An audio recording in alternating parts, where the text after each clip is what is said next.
bio for Brenna. So located in Napa, California, Brenna is committed to thoughtfully applying the science of geology to the world of wine through both education and hands-on vineyard investigation.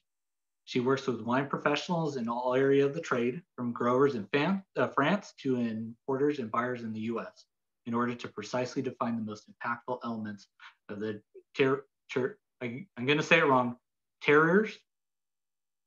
Close enough, she says. Okay, in a relevant and approachable manner.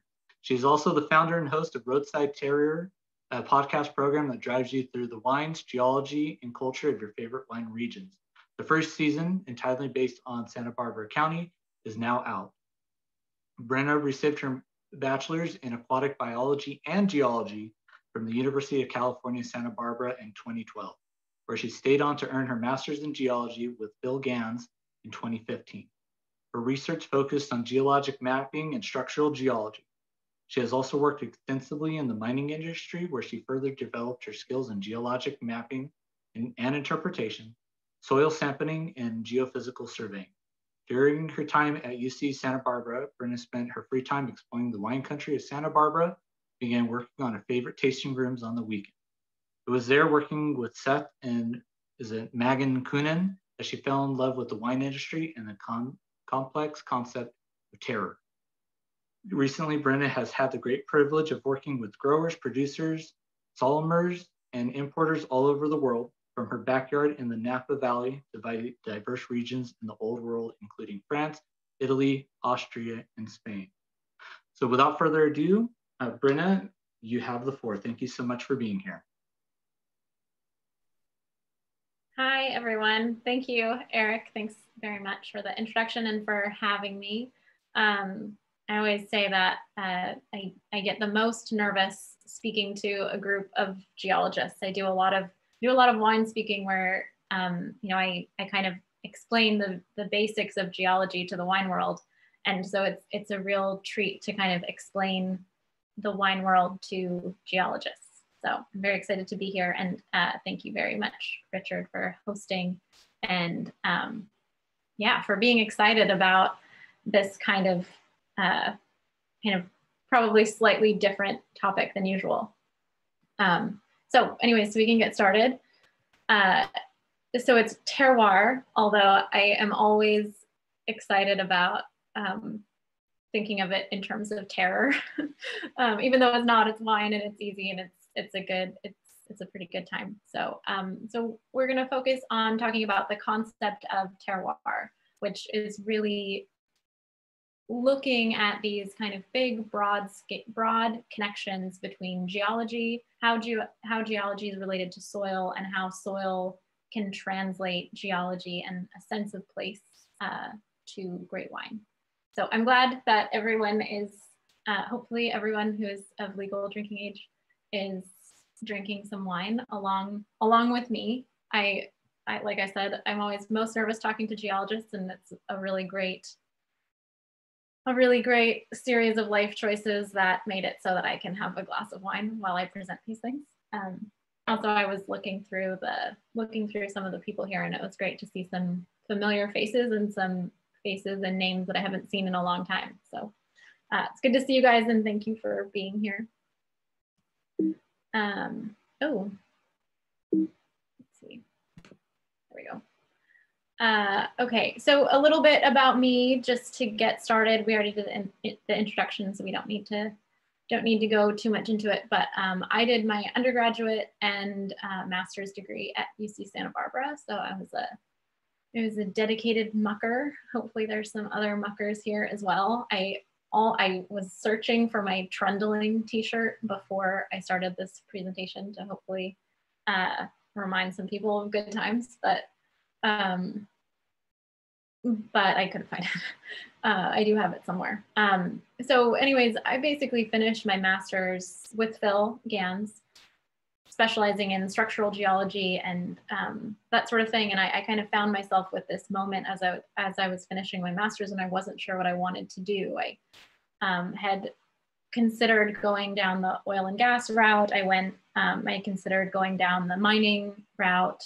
my family is all in kind of precious metal exploration, so that kind of seemed to make sense. I thought about doing the PhD thing, and I just had a moment where I didn't know what I wanted to do, and I was very luckily given a job at a tasting room at Cunin Wines, which is down in the Funk Zone in Santa Barbara. If you're close by, I highly recommend it.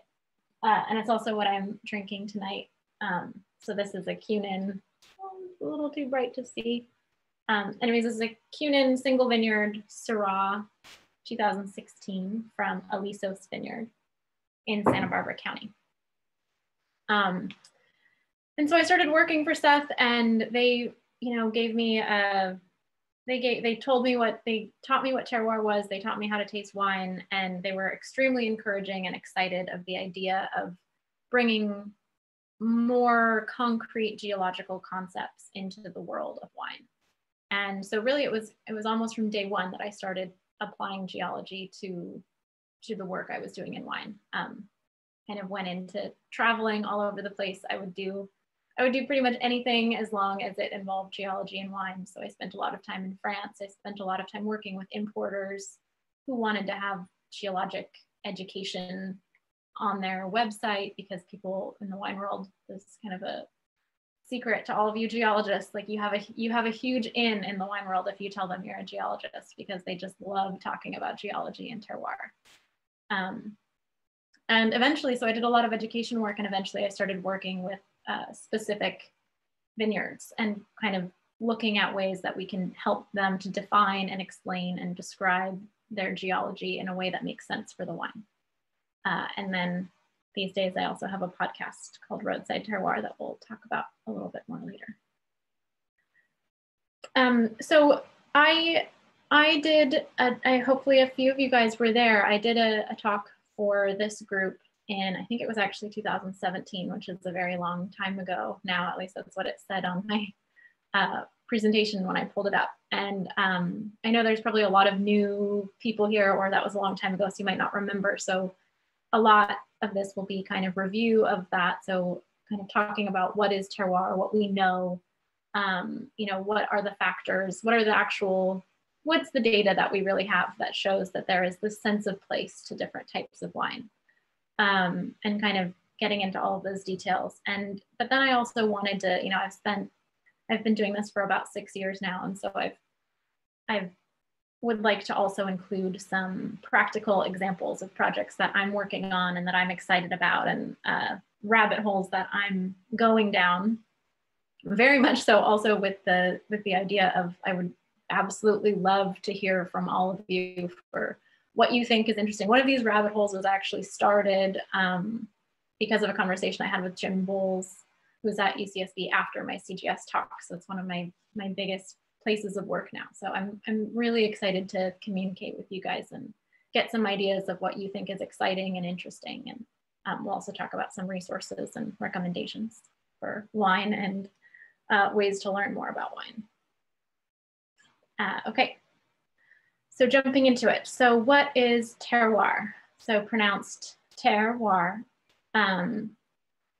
with as much of a French accent or emphasis on the R as you choose. I say terroir. I don't lean into it too much.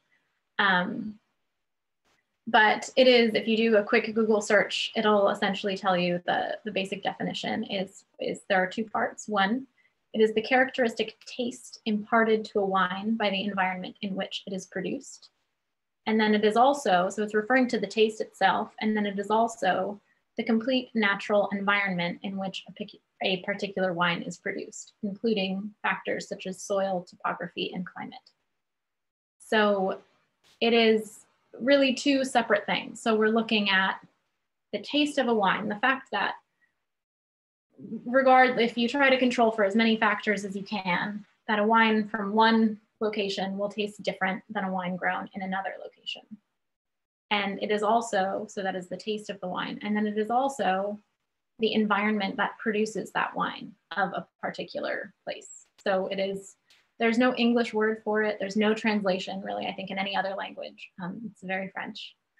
But it is the sense of place. It is the ability to sense the place that this wine, in which this wine was created. So we're connecting things. We're connecting the wine and the taste of the wine to its place. And it's really interesting to note that this happens on wildly different scales. So we can look at terroir in the scale of, you know, large regional differences in terroir to, you know, mapping a vineyard, which is something I do now, mapping a vineyard essentially row by row in order to separate out places where the wine tastes differently based on the geology or based on, you know, the climate, the microclimate, the topography, things like that.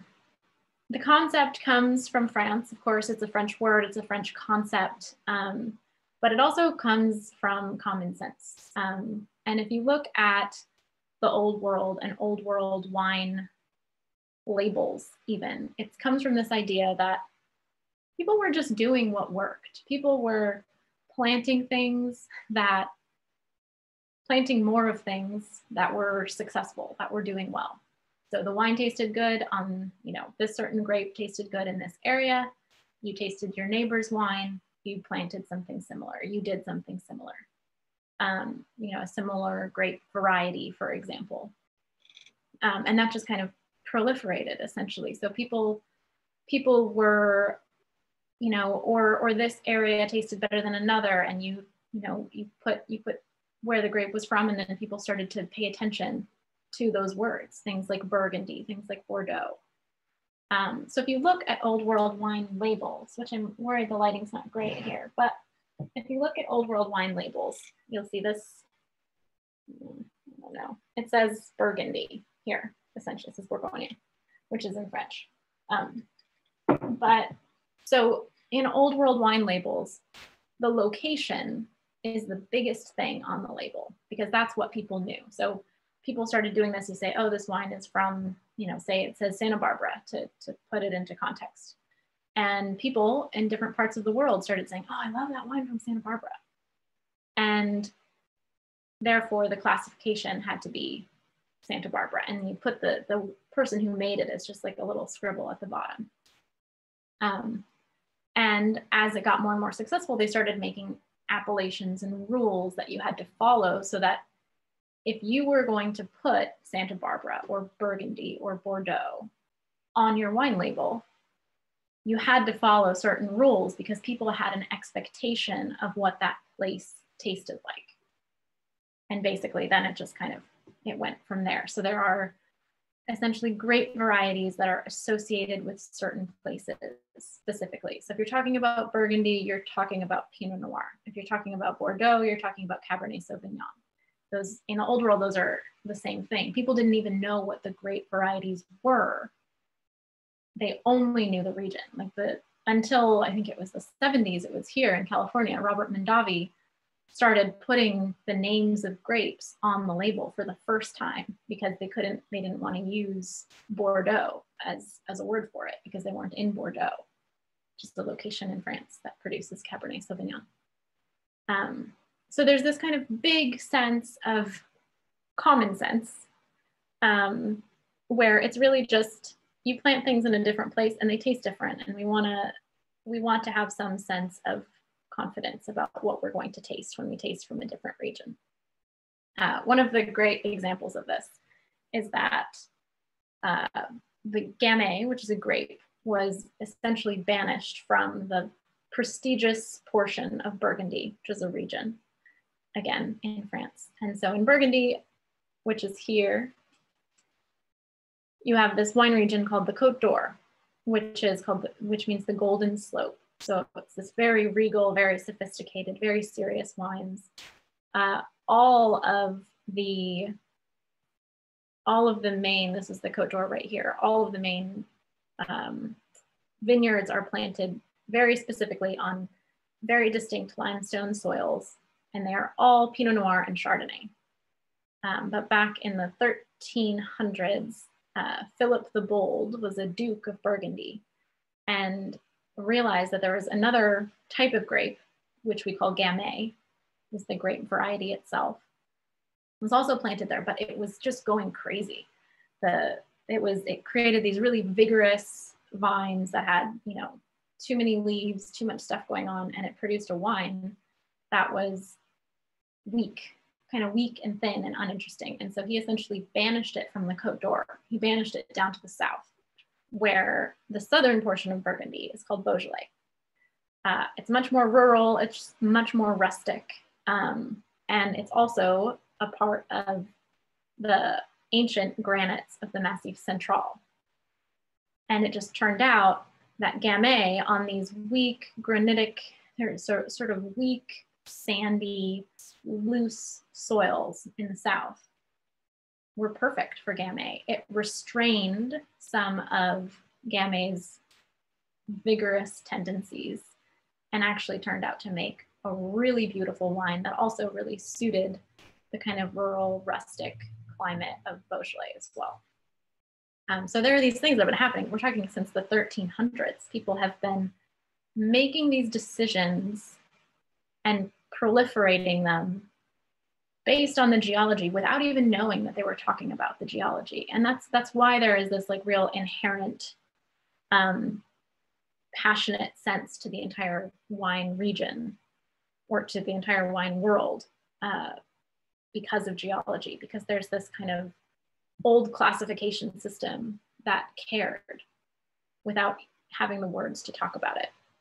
So talking a little bit more about Burgundy, I don't want to go into too many details about this, but in Burgundy, they then began to, because the wines were so beautiful, they were so important, and they were so sought after for hundreds of years, people started associating the names of these places, of these specific vineyards, over anything else.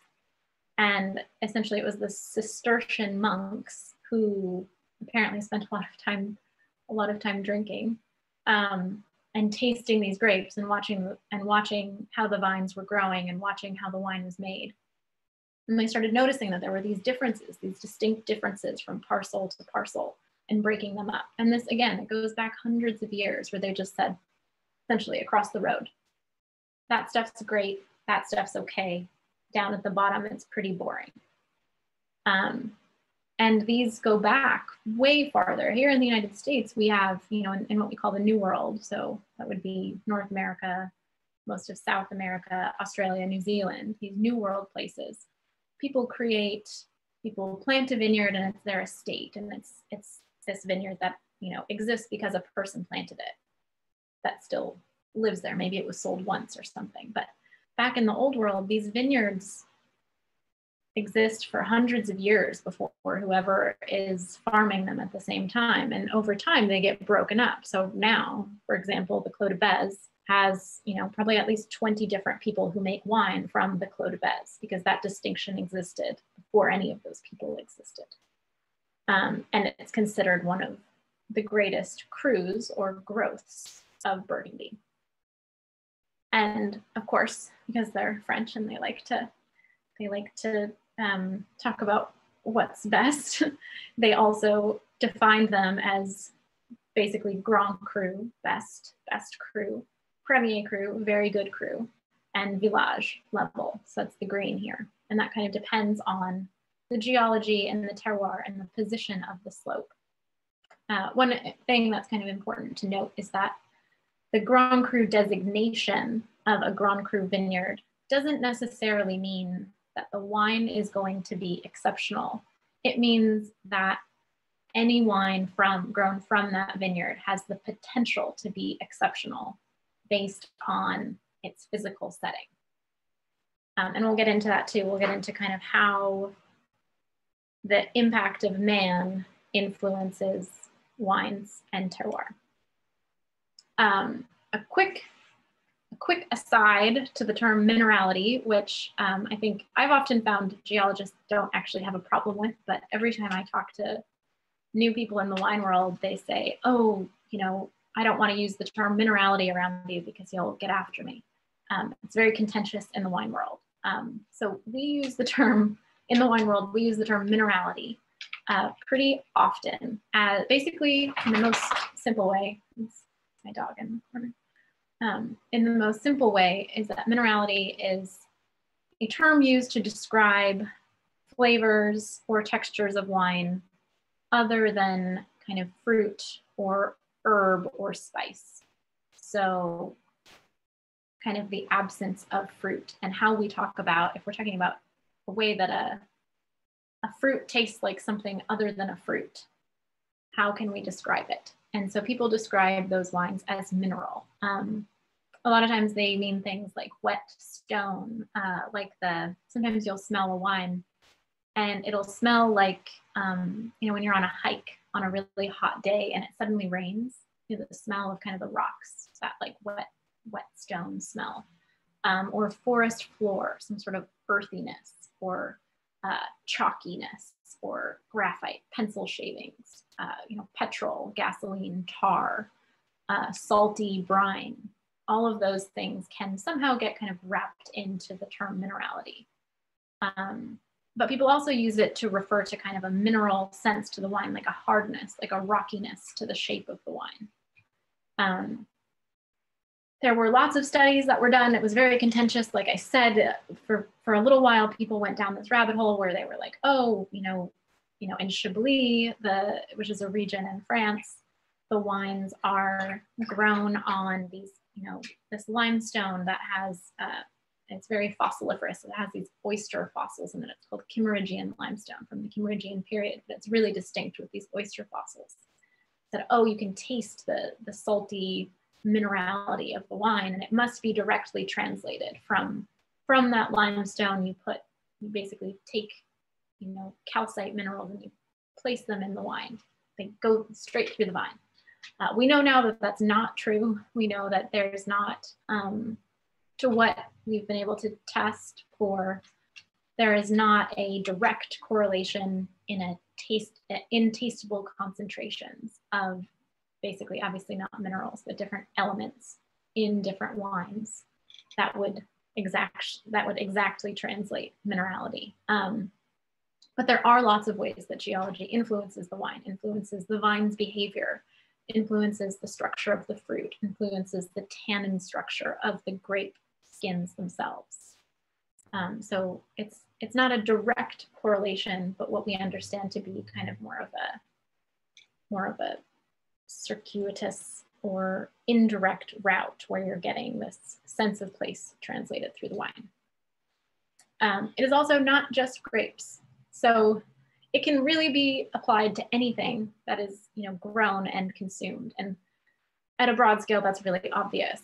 It's a banana grown in northern Minnesota is probably going to taste different than a banana grown somewhere near the equator. So in some ways, that's obvious. And in anything that you consume to like a luxury product that you consume with so much distinction, where you're being very fine-tuned about it, you can start to see those obvious circumstances translated on a really fine scale. So it's true for wine, it's true for coffee, it's true for chocolate.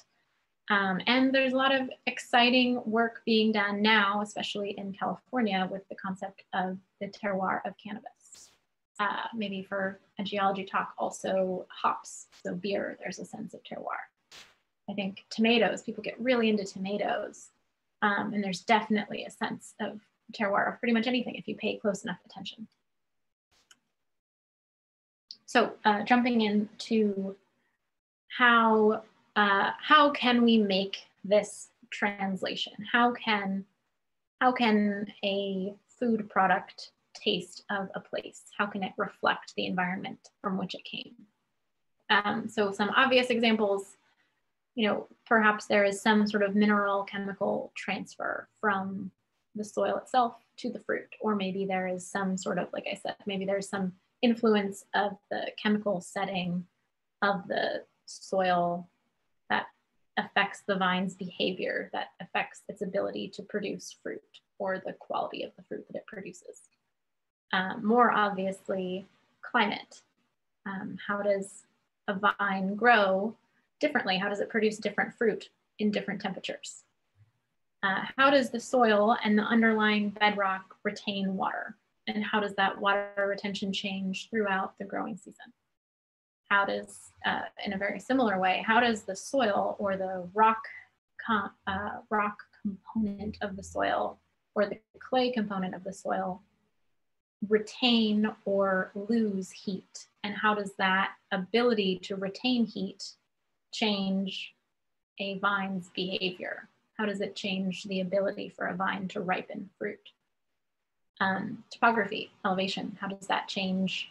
How does the topography and the elevation and the setting then again change the microclimate, the depth of the soil, etc.?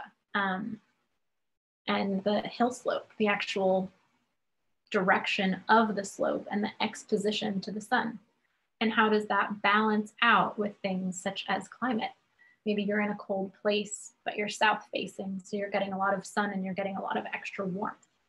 So you can start to kind of use all of these different factors of terroir and see how they all interact with each other and how they're all kind of largely defined by the geologic setting, you know, by the ability of different rock types to weather and erode in different ways, form different soils with different depths and different clay contents that then affect the ability for that soil to retain heat and water and warmth. So looking at a little bit more detailed look into some of these factors. So looking at climate, and we'll use Santa Barbara as an example because it's an excellent example. So how does climate influence wine, and how does it influence what you can grow? So as hopefully everyone is familiar, in Santa Barbara, which is here where I miss Santa Barbara all the time, by the way. We're in a place where the ocean is essentially to the south, and that transverse mountain range kind of blocks this cold oceanic, there's my cursor. So there's all this cold, damp ocean air that gets blocked by the Santa Ynez Mountains to the south. But once we turn north of Point Conception, that funnel kind of opens up where all of this cold ocean air can get funneled into the Santa Ynez Valley. And it basically creates this huge climate gradient. So starting to the west in the Santa Rita Hills around Lompoc, there's very, very cool climate, and it warms up drastically as you head to the east. And so once you get to Happy Canyon, you can have, you know, between a 40+ degree difference in temperature at the same time, at the same day. And that basically influences what kind of grapes you can grow. So in the Santa Rita Hills, you grow cool climate grape varieties, Burgundian, as we say, grape varieties such as Pinot Noir and Chardonnay. As you move in, you get to moderate climate where things like Syrah and Grenache really thrive in this kind of not always warm, not always cold climate. And then as you move farther and things warm up even more and you get to Happy Canyon, we start to get even warmer varieties such as Cabernet Sauvignon and Merlot. And so this is how climate influences the types of grapes that can be grown in a region. And then that region, just like in France, where Burgundy became synonymous with things like Pinot Noir and Chardonnay, that's the thing that's happening in the New World. So in Santa Barbara now. So Santa Rita Hills is becoming synonymous with cool climate grape varieties such as Pinot Noir and Chardonnay. Happy Canyon with Cabernet Sauvignon and Merlot.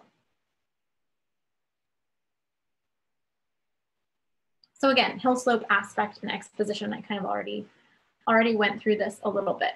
So in Chablis, which is a wine region in northern France, where it's very, very cold and they have horrible frost and hail problems, the only Grand Cru slope in Chablis is this small slope of, you know, a handful of vineyards facing directly to the southwest. And it's not a coincidence that those vineyards have the greatest potential. Those vineyards have the greatest potential because they have the perfect aspect where they can get the most warmth out of the sun and they can have the most consistently ripening vines throughout the entire region. As I said, elevation and topography. So how as the slope is eroding, how it's going to hold or shed off soil. And so you get the slope gradient, which is really important in cool climates because the cold air that kind of comes out of the forest here at night will slip, just like a slide, it'll slip down and it'll settle into the valley. But this slope itself, which is another reason why vineyards are often planted on slopes, remains protected because the cold air literally slips off of it, slips through it. It settles down here where you have, you know, other crops planted, but the vines kind of miss it. They just get you know, dusted with it or something. And also that elevation will contribute to soil thickness. So here at the top, the soil is very, very, very thin. There can only be, I've literally seen vineyards where there are 6 inches of soil before you're hitting really solid bedrock. But then down here at the bottom of the slope, you've got meters and meters and meters of soil before you're seeing any sort of influence of the bedrock. And so in Burgundy, you find this little Goldilocks area right along the mid slope where you have all of these factors kind of coming together to create this, you know, perfect little setting where it gets cold, but not too cold. It doesn't actually frost. And there is some soil, but not too much so that you don't get the influence of the bedrock as well. Go through this quickly since talking to a bunch of geologists, one of the first questions I got from other geologists was, you know, as a geologist, you're working in wine, but it's a crop. So isn't it just dirt? Like, isn't it just soil? And you know, I'm a structural hard rock geologist. So I took this very personally for a while. And, you know, for years, I'm not a soil scientist. I'm not a soil scientist. And I've kind of had to come to grips with the fact that there is this connection, and it's a beautiful connection that vineyards really highlight, because there's this connection between bedrock and soil. And as geologists, we tend to dismiss the soil as just the stuff that's in the way of the rocks. And soil scientists tend to dismiss the geology as just the stuff that's below the soil. But there's a very important connection. I mean, all soil is derived from some form of rock, but it matters where that rock is coming from. You know, what types of rocks, how it's breaking down, what is the chemical setting of, you know, how does soil look differently if it's forming directly from, say, a really white volcanic, soft, ashy volcanic tuff, or from you know, an alluvial flood, or from, you know, the red basalts that you get from, you know, really freshly breaking down basalt. So of course, you know, so I've kind of had to come to terms with this. So yeah, soil is really important. It's really important, and the soil science concepts are really important. The texture of the soil, the consistency, its ability to hold nutrients, its ability to hold water and air and give all of that water and air and nutrients to the vine, and how it actually can interact with the vine itself, which then brings in all sorts of conversations that I wish I had more time to talk about soil health and responsible farming, and how that is also important to the connection of the ability to taste geology in wine. So here's an example, right? Like, so we're talking about soil, and you have this image of like dirt in your mind, or I did, but vineyard soils are really impressive. Like I said, sometimes it really is like 4 or 5 inches of what you could maybe say has some organic matter to it before you get into these really dramatically different soil types, really dramatically different bedrocks. This is volcanic ash, actually, up here in Napa. And, you know, it's one of those things, again, it's kind of like, it comes from common sense. It's like, well, of course this would taste different. Of course this would have to taste different than something on heavy, thick black clay, or, you know, iron rich, you know, bright red, orange basaltic soils. Oh, we already talked about this. So just really quickly, some soil conditions for vines.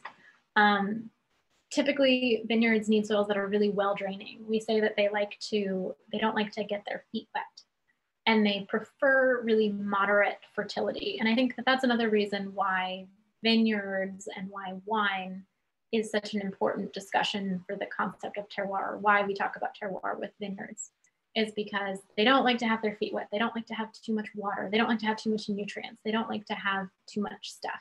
And so historically, vineyards were planted on these kind of places where you couldn't grow other crops. So you couldn't grow tomatoes there, or you couldn't grow, lettuces, because it just wasn't, they would just die because they're too nutrient poor. But vines are pretty hardy, and they're pretty scrappy. So they like that. They become more interesting when they have some sense of stress to them. That often means that they're planted on shallow soils, and they're planted in environments where the roots are actually interacting with the bedrock. So the bedrock is actually, the roots are actually moving through the fractures in the bedrock, which is pretty impressive. Root depth of over 6 meters below the surface is considered common. I'm not actually sure how people know that, but it, they are, I have seen it in vineyards where there's like a creek along the side, and you see these roots kind of like moving through things that we don't have that visual sense of. pH ideally between 6 and 7. I've seen instances of the lower 5s and up in really acidic terrains, such as here in Napa, where there's a lot of basalt. And I've seen pH as high as, getting up and over 8, especially thinking about places in Champagne where they're planted on a lot of chalk, or Burgundy where they're on a lot of limestone. Any sort of living thing likes to have nitrogen balance, tends to have more to do with composting and cover crop. And then again, clay, there's this limestone X factor that people often talk about. So a lot of the greatest vineyards in the world are planted on limestone soils with a significant amount of clay. So they're kind of, this is the perfect ratio that wine people imagine is a limestone soil that's very rocky, but also has kind of a rich clay component to the soil that gives it kind of a give and a nutrient balance to that kind of harsh limestone, alkaline, rocky physical setting. Let's see, we already kind of talked about this. I want to make sure we can get to some other stuff before we go to questions.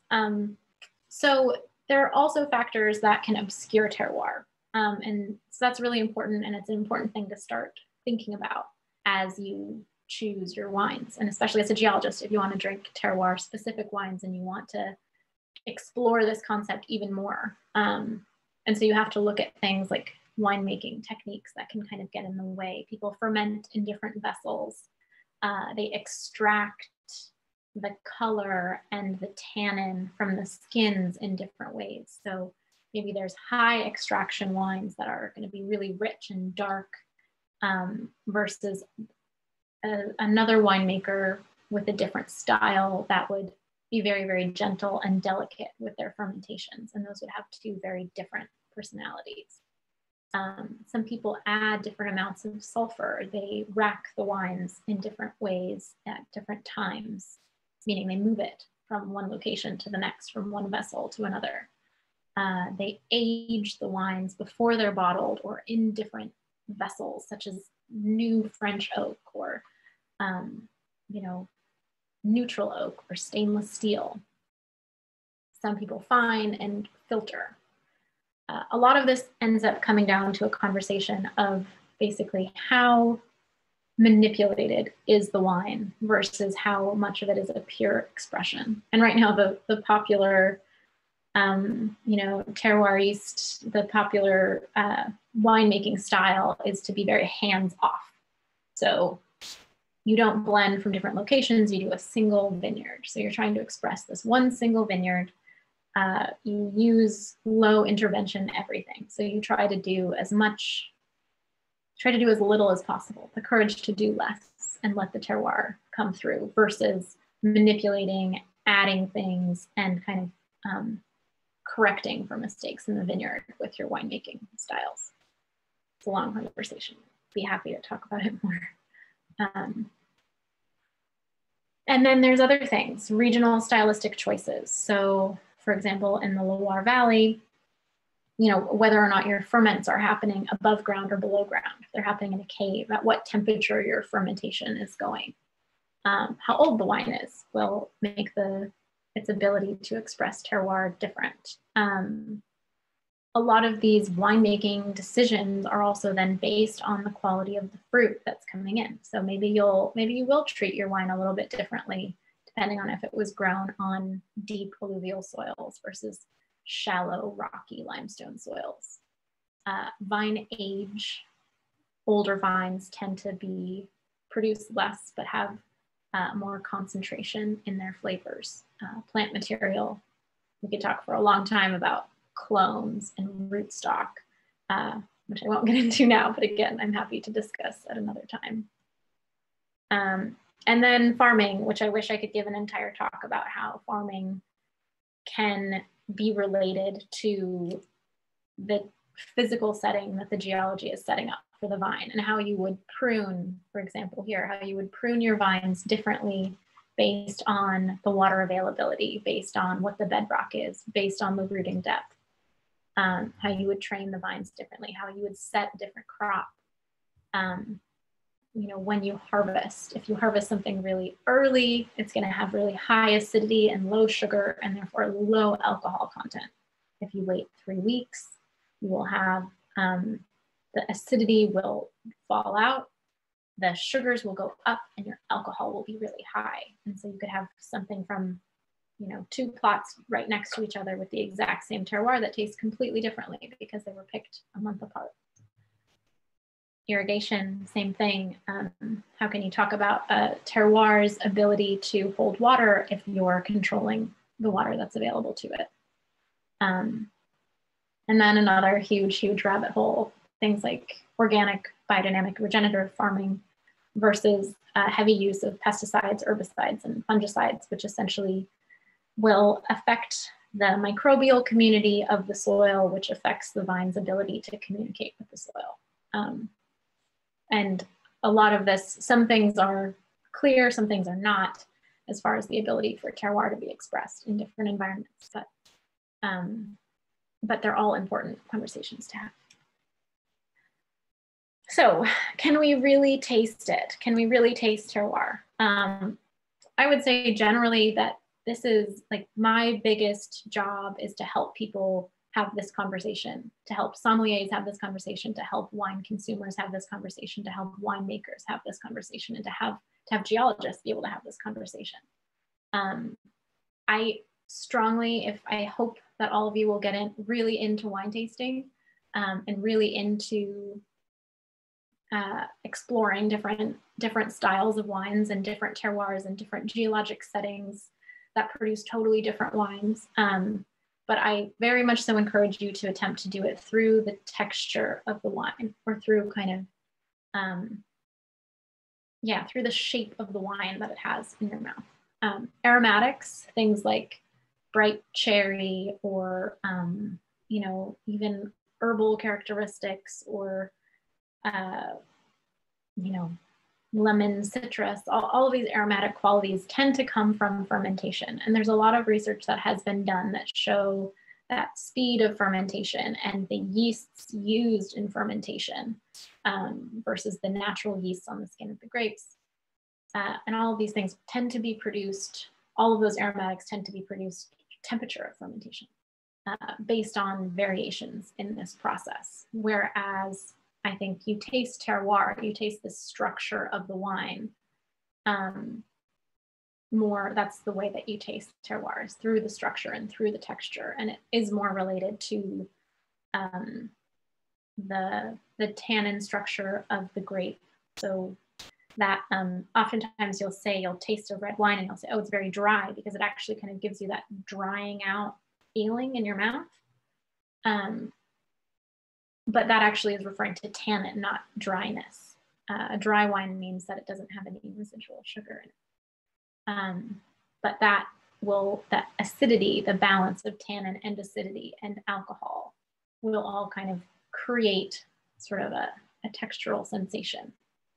A friend of mine was in retail for a long time, and he said that he first realized how important this was because he realized no one ever returned a bottle of wine because he sold it to them, telling them it was going to taste like blackberries, but actually it tasted like boysenberries, and that's just not what they signed up for. He said people would only return, people don't really care. They don't care if you said lemon verbena versus Meyer lemon or, orange blossom or something. Those are fun things to think about, and those aromatics are so related to like our sense of memory and our experience with the wine. They're totally important, but they're not as related to the wine's personality. He said people would return wines because they would say, oh, it was too harsh, or it was too soft, or they were looking for something more serious, or they were looking for something more friendly. And when you start experiencing wines in that way, you can really start drinking with a lot more intention, and you can start choosing your wines based on, who you're with. Like, are you having fun? Are you having, food and company that is lively and bright and thoughtful? And there's a terroir for that. Versus are you listening to Mozart in the background and having serious conversations and want something really, somber and serious? There's a wine for that. There's a terroir for that. And it starts to kind of direct the way you think about pairing your company and your food and your wine and your mood to different things.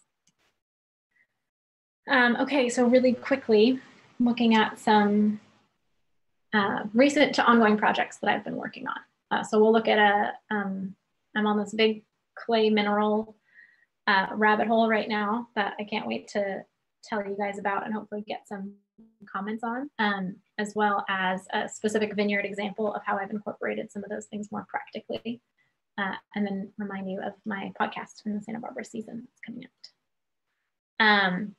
So to keep this short, clay minerals, their relationship to bedrock, and their relationship to the environment for a vine.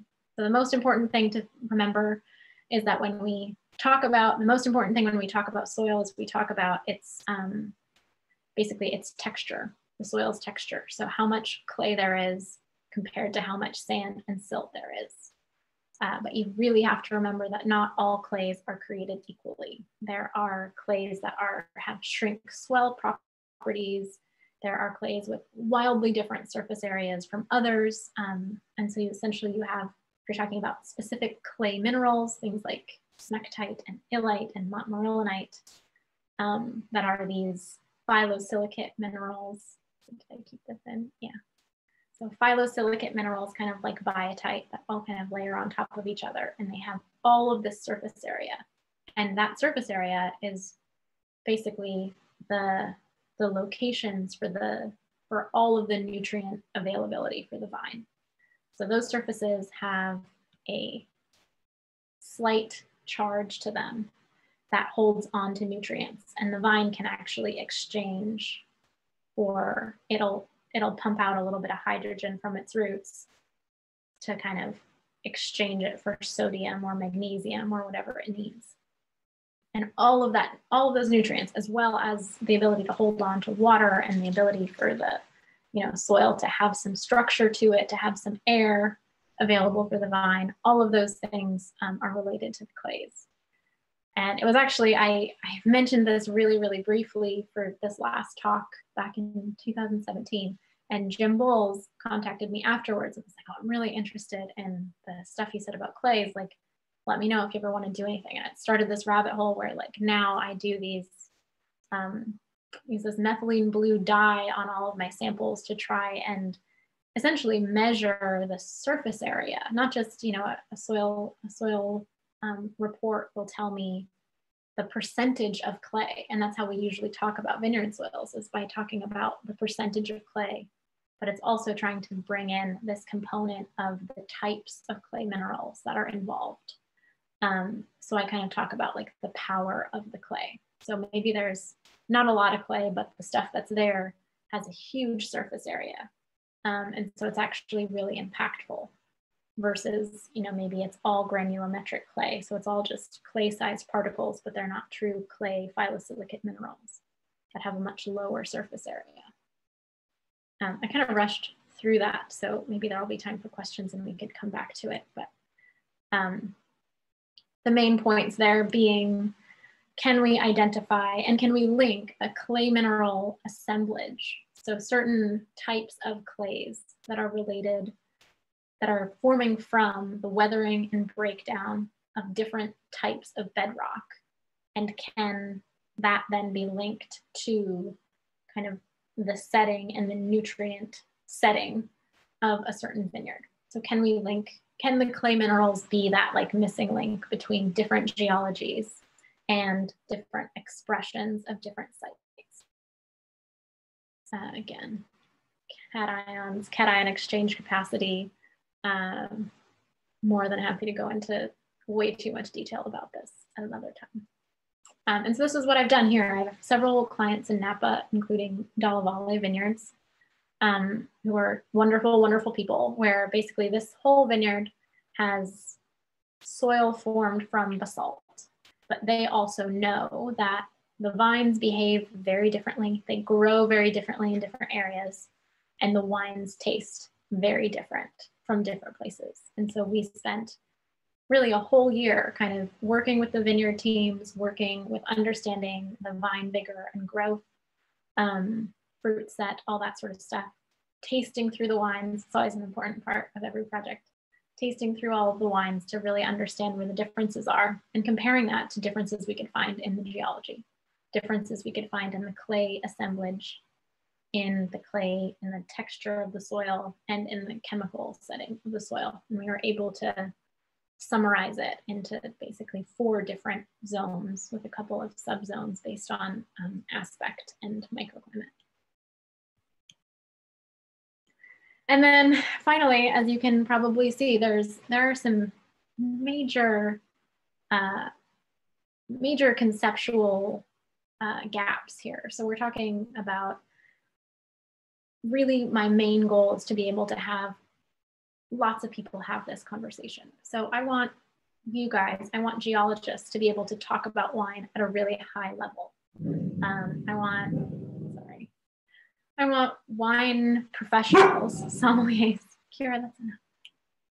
I want wine professionals, sommeliers, to be able to have a conversation with a geologist at a high level. I want winemakers to be able to talk to their vineyard teams and to be able to talk to their soil experts that they're working with about, you know, having these common goals. And so a lot of that means, you know, we can't even get soil scientists and geologists to always have the same conversation. So how can we find ways to educate and get excited? I mean, it's wine, so we're always excited about what we're drinking. And I think that kind of breaks down a lot of those barriers. And so that's a big reason why I do a lot of education work, usually for the wine industry. But then I also try to, you know, I have this podcast that's just starting. It's kind of my new little baby, but the goal is that it provides this community of conversation where we can start to connect those links. And I didn't even talk about, then there's also all these French terms, and the Italians have their own terms for them, and the Americans have their own terms, and the Australians have their own terms. So like, how can we all like really work together to communicate scientifically in an accurate way that kind of respects the scientific method while also respecting the kind of craft and thoughtfulness behind winemaking? That's a big reason why I'm also excited to be here. So the first season of the podcast is out and it's all in Santa Barbara. Second season will be in Austria whenever they let me back over to Europe. But so in the meantime, we did a Santa Barbara season, and it talks about the geology of Southern California.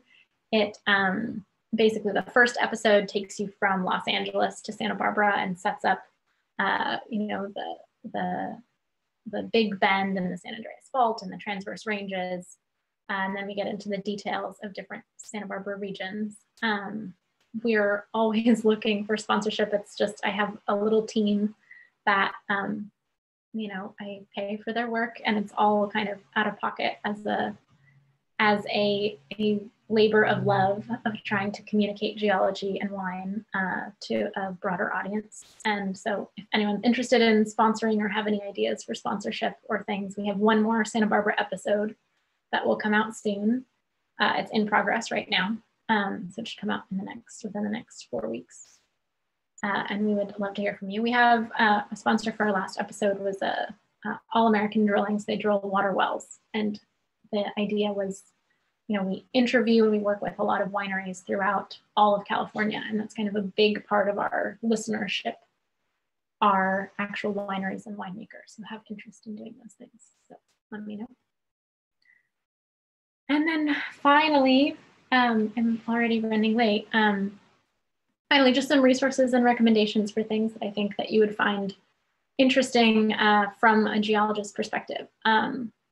One of my favorite books is called The Winemaker's Dance. It's by Jonathan Swinchat and David Howell.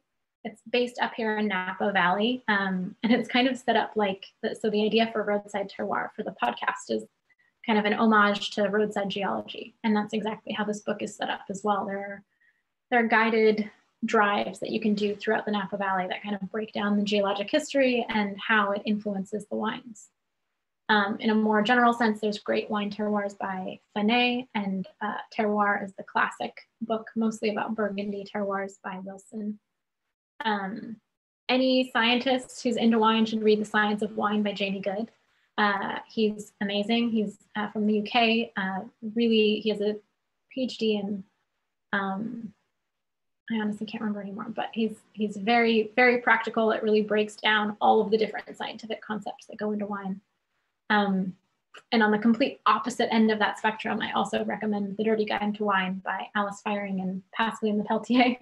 I will say, with a caveat to, as a geologist, there are some geologic errors, but the soul of the book is really, really good and really respectful to the geology, and I found really inspiring.